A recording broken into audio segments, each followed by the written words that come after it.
I wanted to introduce our second speaker this evening, who's a good friend of mine, and I've got to know him now over the last 5-6 years. JT, or Jatinder, is known as a digital strategist, author, and personal development enthusiast, he describes himself as. And what he does, he helps subject matter experts transform their skills and knowledge into a profitable coaching, consulting, or training business without the tech overwhelm, noise, or distractions. And that's certainly what he does for me. He solves my website challenges, etc. So a big thank you to you, JT, tonight, and welcome to Sundays at 6. You've got something to share with us tonight, because I know that you've been working on this project you're going to talk to us about for a very long time. It was several years ago you interviewed me on the subject of rapport, and I know that you've interviewed some great people. So do you want to share who you've interviewed and some of the things you shared with me about what you can do tonight to share with the audience with us about their how to connect better digitally and online in this world we find ourselves in? Yes, thank you, Carl. Thank you very much.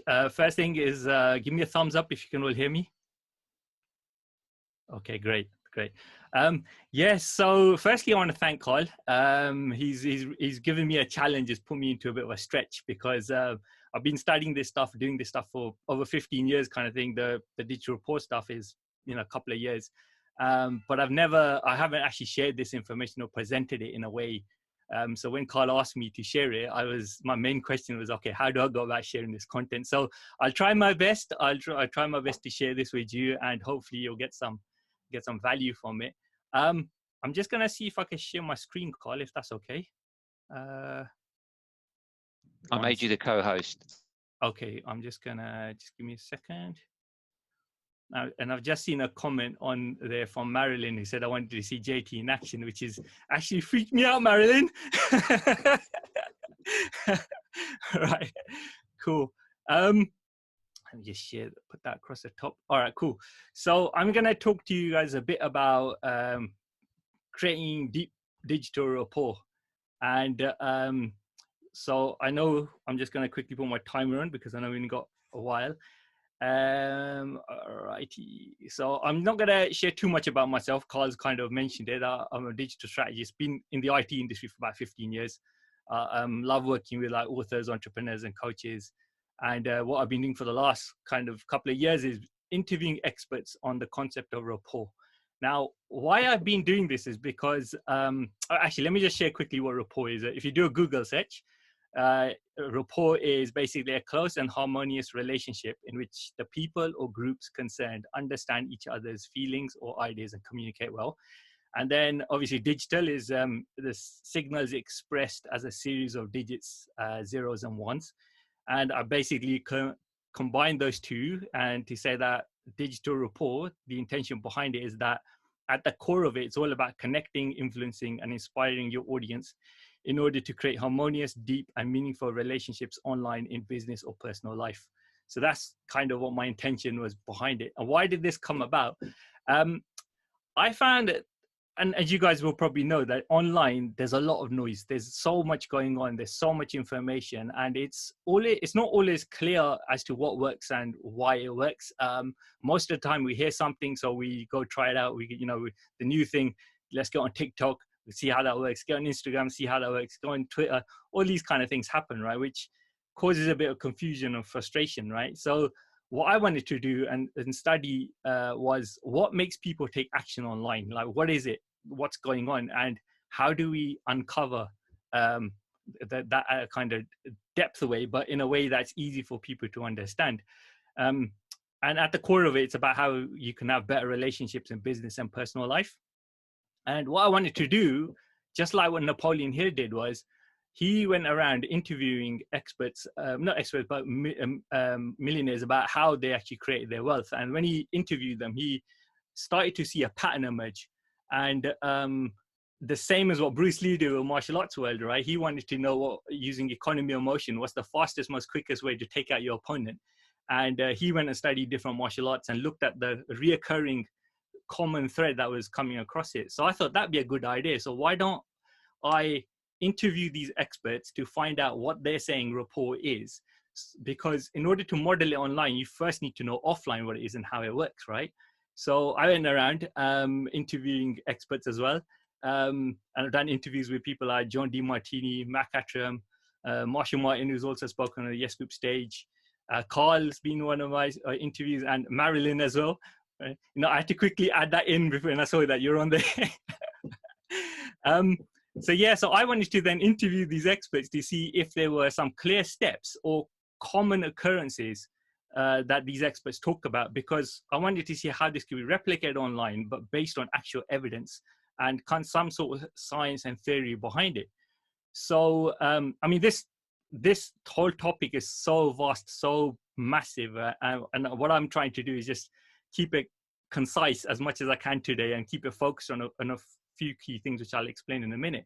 But I just wanted to share quickly with you what like the 13 most common reoccurring themes are between these experts. And it's quite interesting because this is, you have to study it offline to see what we're doing offline to build rapport with people one-to-one. And in no particular order, but I did put intention in there first because that is probably the first thing. So just to read them out, is the intention. What's your intention behind your conversations or communication with people? Being present. So when you're meeting with people, it's good to get present and poised so you can actually then tune into what's going on. Asking quality questions is a big thing because the questions allow you to uncover what you might be trying to figure out. Listening to what people are talking about, and then really understanding them, and not just surface level, but really understanding them. Finding common ground is another one. Then you obviously got body language, being authentic, having the skills to be adaptable and adaptability. One of my the experts I interviewed talked about it is that rapport is like a dance. You have to kind of dance in and out with the conversation so you can match, mirror, all that kind of stuff with people that you're connecting with. And then you got know, like, and trust, and those three kind of work together. That's a regular occurrence. And then you got resonance. So then when you look at these 13 things, right, then the question comes up, well, how do you bridge these things online then? Like, how do you actually bridge it, right? So what happens is there's two elements. So you got the offline and the online, but when you go into the online space, this then splits further. I mean, the reason you're online is for either business, personal, or social reasons. And you want to connect, influence, and inspire people as well. But there's two ways you can do it. You can either do it through where we have static content or pre-created content. That's all your blogs, vlogs, podcasts, all that kind of thing. And then you got the live broadcast element, which is a lot closer to life, Zoom, Skype, one-to-one. And that's what we'll have a little conversation about on that side of it, just because it's more relevant to what's going on at this moment in time and how we're all jumping online and things like that. So I thought it'd be good to kind of share some basics around how you can utilize your kind of skills, pretty much what you would be doing offline, but then trying to do it in this kind of format, like what we're doing. This is like a group conversation going on, right? So what I wanted to kind of share was like just the general basics, because I could go really deep with all this stuff, but I wanted to keep it, simple for everybody. And the general basics basically mean, like, one of the most important things when you do any kind of video or if you're doing live talks is to make sure you got good sound. So I highly recommend that you invest in some sort of good mic that you can use to do this. And this, having good sound, falls under the kind of know, like, and trust, because if people can hear you properly, then they're going to tune into you a lot better. The next thing, which I say is really important, is having good lighting. Ring lights, LED lights, so your face shows up, it's lit, you got no shadows or anything like that. I'm actually using my camera is sitting on top of my screen, and there's got a ring light around it, which is giving a bit more kind of visual on you can see me properly, like you would be one-to-one kind of thing, right? Again, this falls into the kind of know, like, and trust element. Having a good camera is good as well. The three common things obviously is DSLR, webcam, mobile. Mobile is probably one of the easiest thing. Pretty much everyone's got that. Again, that falls under know, like, and trust. Then you got your background. So what you got behind you. It's good if there's a way that you can maybe bring your personality. Like Marilyn, I can see she's got books and stuff in the background, which tells me she's into studying and learning. And then we got Carl with the Yes Group behind, which is all about growth, collaboration, and leadership, right? And so these kind of things are good as well. the way you dress and show up, again, like you would in person, right? When you meet people in person, you know, how are you showing up? Because it does have an impact on you know, whether it's a job opportunity. So if you're going to go on Zoom and you're doing an interview, for example, then, you know, how you dressing up kind of thing. If you got a business meeting, it's like most people, I would imagine, like myself, I got this top on, but I'm actually sitting in my pajamas, which nobody knows about, right? So it's, you know, it's this is the visual side. This is what you can see. Yeah. Okay. Then the other thing is, obviously you got speaking, but the speaking element of it is something that happens over time. I mean, this is new for me. I'm not been presenting or anything like that. Just done bits and bobs over time. But the more you do, the better you get over time. One of the things that really inspired me was when I was hearing one of these top internet marketers who spoke about how he did 50 podcasts before he found his voice. And this guy's well known, and I just was blown away, because most of the time we don't do something because, you know, there is this fear element about, is my content going to be good? How's it going to sound? What people are going to think about it? But the reality of it is you just got to get going. And just when you're new, when you're online, and if you are trying to grow an audience, in the beginning, you're not going to have a massive audience anyway. So it's a good way to practice and develop. And that was one of the reasons I wanted to do a bit more of this kind of stuff, is just to develop my speaking skills. Because if I'm not on stage, the other way I can do it is just, you know, while you're on podcasts or doing videos with other people, it's a good way to just practice as well. So when you're speaking, for example, getting comfortable, that's about getting present, you know, being in your own space, balance out your hemispheres, relax. Watch out for your ums and ahs. This is a crazy one, right? Because this is one I'm trying to chat and learn myself as well. The best way you can probably reduce the ums and ahs is just to keep practicing and recording video, so that you listen back and then train your brain to not do those things. This is a challenge one. So, you know, this is quite interesting as well. Paying attention to your voice, because what I discovered when I started doing podcasts, for example, was slowing down my tone and speaking a bit louder and clearer, because then it gets recorded better. So when you're talking to people, it's a good to kind of keep that in mind as well. I know I'm talking a bit faster at the moment because I'm trying to get it under, you know, 10 minutes kind of thing. Right. Then you got modulation, the kind of tonality stuff that works into adaptability, body language comes across on that side of it. Staying hydrated, breathing gets you present. So these are kind of the basics, but they're quite important. Then you got your body language. Again, like in real life, you know, your body language might be telling your viewers something that you're not consciously aware of. So just as you would do offline, the same goes for online, you know. Think about how you're sitting in your chair, for example. Slouching is not a good move. Keeping your back straight is a good idea. Try to keep your head steady. You know, try not to shift your weight from side to side kind of thing. That can be distracting. You could, if you want to practice, use a mirror to look in and just see how you're coming across and develop your skills. Because the more we do this, the more we're, you know, not allowed to go out, and we're using this technology now to get online. You know, these things, we'll get better at them over time, right? The other thing to keep in mind is, are you in frame, you know, in your picture? If you're doing these kind of what we call talking head videos, the best thing is if you can position yourself in the middle, right? Make sure you got enough space above and below the top of your head kind of thing, and that you're in frame and you got good lighting. So that kind of stuff is useful, because all these things create what, like, you know, trust and likability. They're subconscious because we don't always aware of them, but people do. This does go through your mind, because if you see somebody's got nice clean video and sound, you're going to be drawn to that more because it's just the clarity of things, right? So the other thing is like what you're doing with your hands as well. The other thing is, what are you doing with your eyes? So when you're offline, you know, eye-to-eye contact is just the best thing you can do. And so what you want to do is make sure you look directly into the camera. So this is me looking directly into the camera, but this is me looking into my screen. You can see there's a slight, you know, movement there. And the reason I'm doing that is because I've got this chair that just keeps going down slowly, right? So my alignment is a bit messed up, but basically that's what you want to be doing, is talking straight into the camera, just so you can replicate that kind of eye-to-eye communication, yeah? Look away when you have to, when you're reading something, that's not a problem. Try, you know, because that shows your understanding, you're trying to take on board the information. Don't forget to blink, don't just stare at the screen like this or just get freaked out or anything like that. Just what you would do in normal kind of communications, right? We just forget sometimes because we're in our comfort of our home. But these things are quite important, right? Your facial expressions, try to smile or feel happy. Try to feel happy, because that's the key thing. Don't be like sad or anything like that, but try to actually just have a happy vibe about yourself. You know, it just comes across where, you know, you're smiling, and smiles create smiles in other people, right?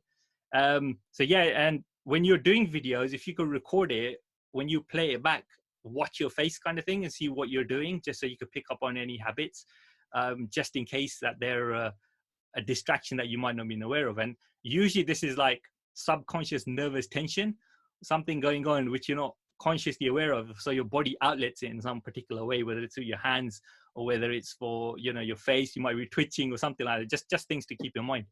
And yeah, so then the other thing is, I just put this slide together because I wanted to quickly just see if I can say what kind of things we will be doing online, which then relate to those 13 aspects that I spoke about earlier.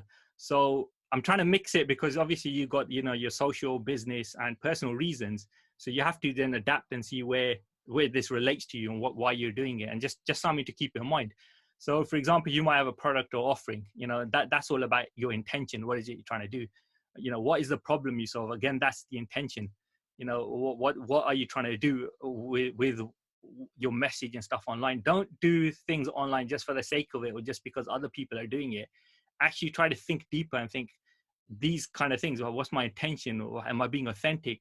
You know, how do I connect with my audience a lot better? And try to come from that kind of approach. So being authentic, having an authentic message and being honest, again, that's about being authentic. Your things like video, audio, and text, that's again being authentic and being present, and it allows you to communicate your message, so it falls into know, like, and trust as well. You got surveys and feedbacks, which allow you to ask questions, understand, and listen to what your audience is telling you.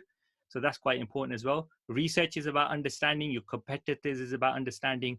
Industry knowledge is about questions, you know, finding out what is going on in your industry. If you got sales page and squeeze page, again, that's about understanding and knowing what problem you're solving, so you can actually what's the word, resonate with the people where they're on their journey in the buying decision. Online also allows you to do segmentation, which is about adaptability. Mailing lists, again, that's about keeping know, like, and trust. You got quizzes in there, personality, your presentation skills, your content knowledge, your actual own story. There's Facebook groups and Hangouts and things like that. And just so keeping the time in line, I just gone over a little bit over it. The main kind of differences I found with online and offline is that offline is about knowing yourself, because if you know yourself, you're present with yourself, you know others because you talk to them, connect with them, and you can adapt to that conversation and scenario. But online is different. Online, you not always know what your audience is all about. So you actually need to know your audience more than you know yourself, right? You have to know your pain points and all that kind of thing. Then when you know that stuff, you can adapt to what you have, and then you can get clarity on the message or problem you solve. So yeah, I rushed through that, but I just finished. I hope that's been useful. Amazing. Can you all unmute your microphones and give JT a round of applause for that? Thank you very much. Thank you, JT. Give me the opportunity to share. Can you just take your slides down, JT, so we can I'm just maximize? Trying to find out where my... So who has a question for JT? We've got John, we've got Luke, we've got Mark. Anyone else? Yes, Sarah's got a question, if you can hear. Oh, where's my... Okay, you ready for questions, JT? I am, but I've lost my technology, which is not good. That's just broken rapport.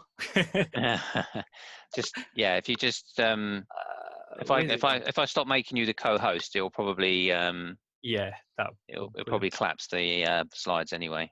Oh, here we go. Stop share. There we go. It's right at the top. Awesome. Okay. So yeah, who has a question? I think Sarah has had a question for JT. Yeah, it's about, yeah, that was really good. Thank you for that. It was really interesting. It was a question, just something came to me. I don't know, some people here know, but I do stand-up comedy. That's my hobby. Yeah. And one of the big things I learnt when I was doing stand-up comedy, which helped me with business, is reading the room. Because obviously you have to read the room before you start doing your comedy, because your routine might not be suitable. How do you do that online? Because I'm finding that very difficult, because it's like sometimes you come into a meeting like this, for example, there's a group of people that you don't know. How do you read the room then? Oh, that's a very, very good and interesting question. Okay, so all right, I reckon the best way to do that, right, is learning something called DISC profiling, right? And the reason I say that is because DISC is about personality types, and knowing what you can do, you can ask certain questions and do certain routines, and the type of response you get back from people will give you an indicator what type of personality type that person is. All right. So for example, the influencers in DISC, you got DISC, right? And you got D is a dominant, I is a influencer person, you got conscientious, and you got stable people. It says stable, but these it's just personality types, right? Like conscientious people who are considered to be high C's, they're very process driven, right? So they're gonna like something in sequence. Yeah. If you got the I's, for example, the influencers, they're very social, so they're very adaptable. They'll be like butterflies. They'll be, you know, jumping from one thing to another. So depending on the type of questioning that you use, or you know, if you say stand up, so you might be able to say certain jokes or whatever. Depending on how the people respond to you, can give you an indicator of what type of people you got in the room. Brilliant. Right. So that it can be useful, but it's going to require a lot more, because like this group here, like I'm looking around and seeing, you know, the different faces and stuff like that, and it's a lot of information coming through, right? So you got to try to adapt. I hope that's been useful. That's brilliant. No, actually, that's really useful. Thank you very much. Great. Thank you for that. Cool. Thanks, Sarah. Thanks, JT, for that. Who else had their hand up? I think who hasn't asked a question yet tonight? Mark, you haven't asked a question yet tonight. Go for it. Yeah, that's great, Jatinder. Just a couple of technical questions. You mentioned having a good microphone. I've been having issues with microphones when I've been trying to record videos, getting a lot of reverb and stuff like that. Do you have any recommendations on mics? Or yeah, the one there's two good. I think I'm a bit biased, but only because they are actually good. The one I use is a Rode USB mic. They've just released a new one which is called a Rode USB Mini. That's quite good as well. And if I push this up, you might be able to see if the background that's just here. So just speaking to that. So it's got like a, you know, one of those filters on the front as well. So and you just connect it through USB. Just make sure it's selected on your computer, and that'll give you good sound. It won't create like, if you got a massive room, you might get a bit of reverb, but then you might have to like put some dampeners on the walls and things like that just to see where the sound is coming from. But these mics are really good. They're very good. And you mentioned a ring light. That's like a circular light that goes in front of the camera. Is that right? That's right. That's right. Yeah. So you could get different sizes. You get like massive ones, 6-inch, 10, 8, well, they're different sizes, right? And what you can do is just put the ring light in front of the camera. Yeah. So the lens goes through, and then the kind of halo effect, you know, just lightens up the room a bit more, your face anyway. So it gives you that. And that takes out all the shadows from your face. Is that what you're saying? That's right, yes. Oh, I got that. And do you ever use green screen to create backgrounds, or? Yeah, you can do. I haven't got it set up at the moment. I'm just using like I took a picture of my room and I blurred it. And then I'll use that as the background, just so it kind of takes your focus off the back and keeps it on you. Okay. Yeah. But so using these software rather than the green screen, do you think it's more effective or not? Which do you think is a better effect for a consistent background? So the problem is going to be with a few things. One, your bandwidth, your internet speed, it causes a problem. Your camera equipment and things like that, and lighting. If you got good lighting and you got green screen, then you get a good effect. But if you haven't got good lighting, then it might not be a good idea to use green screen. Great, thank you. Fantastic, thanks a lot. Thank you, Mark. Erjon, you had a question.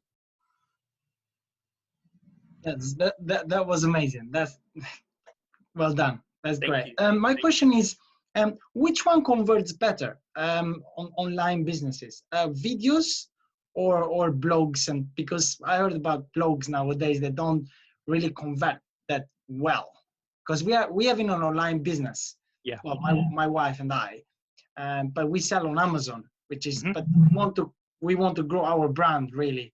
Yeah. Instead of just selling on Amazon really. So, but we have tried a lot of like blogging and things, but we haven't seen any kind of a massive uptake on it. All right. Is it lots of products or just one product? We have 7-8 products. 7-8 products. Okay. Yeah. Okay. So you got two methods. You got organic and the kind of free approach, and then you have a paid approach, which is paid advertisements and stuff. And what's happened is that what used to work 5-10 years ago isn't what's working now. It's changed a lot. But at the same time, because of what's going on right now, it's interesting how the algorithms and stuff is going to change with the search engine and stuff. But the reason I say that is because I would still recommend doing blogging and the organic stuff, because that's more of a long-term approach, right? And then if you're trying to sell a product, ideally, you want to create what we call a funnel for each particular product, right? So you have a sales page for each product. And when you drive traffic, like paid traffic to that product, you're going to get people who, if your message and is accurate on there and it appeals to your target audience, you're going to get more of a conversion if it's just focused selling on one particular product, you know. So if you're going to do that, you can either do a showcase on the product, or even if you can do like a web class type of thing where you explain how it works. But yeah, so it's I would say both. One's going to be long term and one's going to be quicker. So ideally, build up their cash fund to put into advertisements, and then drive traffic to the pages that way. That'd be the best way. Okay, I'm going to say that. So Thanks, Sir John. I've got one last question about digital rapport and what the content that Jatinder shared today. Has anyone else got a last burning question? Marilyn, you're in. Burning question. I just wanted to say, well done, JT. I really enjoyed that. Thank you very much. Thank you.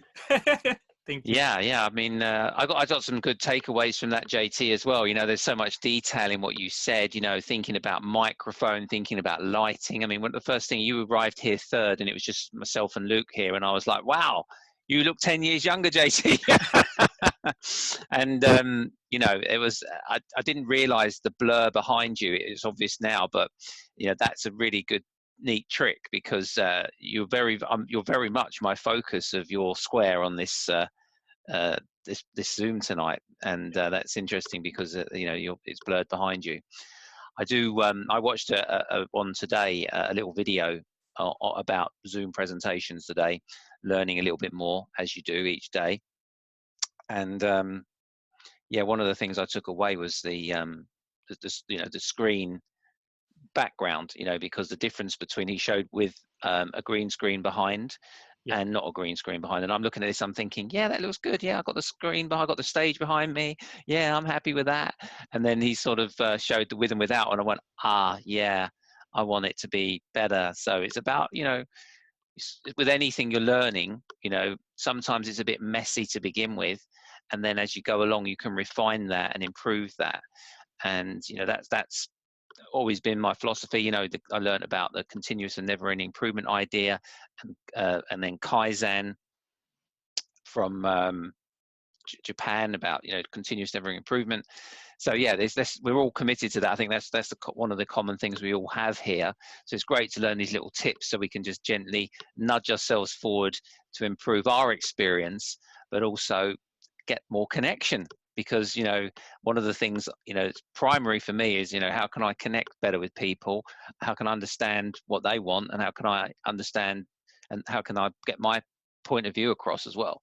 So it's great to know you, great to get you on the screen, and when we get back in the room you're going to have to come back and do a live one as well. Ooh, yeah. So great.